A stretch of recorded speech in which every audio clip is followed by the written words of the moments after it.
Scat versus stock. Mm. That's good. This is a spun bearing. Just shows the quality On a Subaru. of the factory ones. You like them out that small and fucking strong. Here. Woo!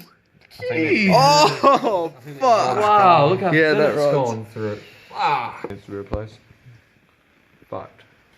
That's crazy. Nothing like them, but again, though. Oh, that crank's fucked. Yeah. I don't even know if you could polish it up to specs.